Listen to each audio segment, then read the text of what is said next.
Governor, we were here like 90 days ago, starting session. You had your goals lined up. I wonder if you could kind of reiterate what those goals were. It was about affordability, but give me an idea of what the goals were and how do you feel you did?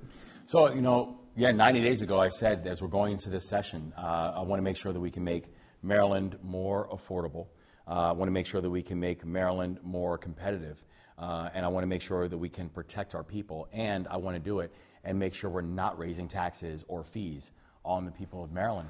And I'm proud of the fact that we're now standing here 90 days later and saying that our legislation, not only were we successful in all our pieces of legislation, but we were able to do exactly those things, that we were able to end the practice of price gouging at supermarkets. So I can't control the fact that the federal government is causing groceries to go up, but I can make sure these big corporations are not gouging you when you go to the supermarket.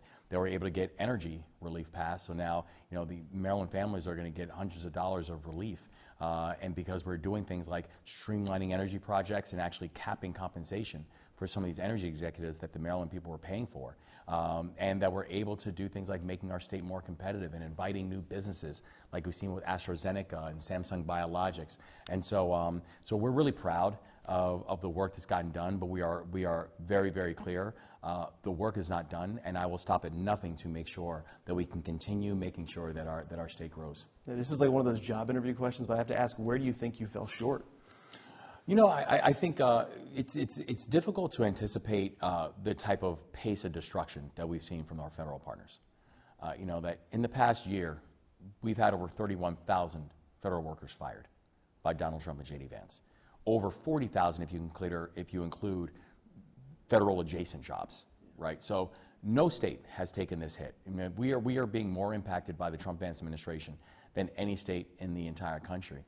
And I wish I could control the fact that energy prices have gone up by 13% since he returned back to the White House, or that gas prices are up now over $1 in just the past month because of this war. And I just wish we had a greater ability to be able to blunt some of those things that are happening because of the federal government. So the thing that I said is listen, we are going to control what we can control. And that is why things like the energy relief, that is why things like the price gouging on supermarkets, that is why we're making sure that we can make historic investments in childcare and public education and public safety, why that's going to matter, and why I think it's so necessary in this moment. Yeah, we did energy relief, and we were just hearing from you and Senate President as well as Speaker. One of the things I think people are going to be concerned about, and I wonder what you can kind of give us in terms of information here. There is the relief that's immediate, $150 for the average, but more for lower income and moderate income. I was wondering, when it comes to the problem you and I have talked about frequently, supply, how does this get more supply on the grid? And are we going to see more supply on the grid this time next year when winter is again potentially this bad? It is, and that's one of the things that we do with this bill, and it's actually hundreds of dollars that's going to be going to every Maryland family at least. But also, it does mean we can help to streamline some of the supply issues. And by increasing supply, that's actually what's going to help to drive costs, because we've seen increased demand, but supply not moving. That's what's helped price to go up. We're now focusing on increasing supply. Now, we know we don't control all of it. That supply also is dictated oftentimes by these regional conglomerates like PJM, who have been incredibly slow to be able to greenlight projects, that we are pushing them. And also, I led a group of Democratic and Republican governors to be able to say we have a bipartisan push to be able to cap the increases that PJM is going to do, and we were successful in getting that done. So we're not going to be able to, the state can't control all supply issues, but the supply issues that we can when it comes to streamlining and permitting, et cetera, we are doing that, and that will make an impact on people's lives. You also said you wanted to protect Marylanders, and this was, I think, very specific in looking at the immigrant population of the state of Maryland. How do you feel the General Assembly, how do you feel you did on protecting that population? Well, I think there's a few things that we did. We wanted to protect the health of Marylanders, and that's why we did things like get us off of the federal vaccine schedule, because our vaccine policy should be driven by science and doctors and not driven by internet conspiracy theorists like what we're seeing in Washington, D.C. And so we were able to successfully get that done, but it is also making sure that all of our communities do feel safe. I've been very proud of the fact that since I've been the governor, we've now seen the violent crime rate drop nearly 50%, which is the fastest drop in the entire country for any state. But I also know that when you're having an organization like ICE that had a budget of $10 million in 2024, and now their budget is $85 billion, their budget is bigger than the state of Maryland's budget. They're the biggest law enforcement agency in the country. They're bigger than the FBI and the DEA, and they're arresting 5-year-olds. So what we're basically saying now in the state of Maryland is we are always going to make sure we are going to work with our federal partners to deal with violent criminals. You know, murderers, rapists, child molesters, et cetera. We're always going to make sure that we're keeping our communities safe, and we will work with federal partners on that. But we're not going to allow our local law enforcement agencies, who actually are trained in doing good work, to be deputized by this federal agency that is increasingly lawless in the way that they're approaching their work. When you look forward at some of the protections you've been wanting to put in place to kind of buffer Maryland from the issues with the federal government, you did talk and make a big push at the beginning about redistricting. It doesn't look like it passed. Where do you see that going? Is the fight over for that? Well, I mean, I still do support the bill that the House introduced, because I don't want to be clear, that was the House that actually introduced that bill. I was just standing in support of that bill. And I also know the fight is not over.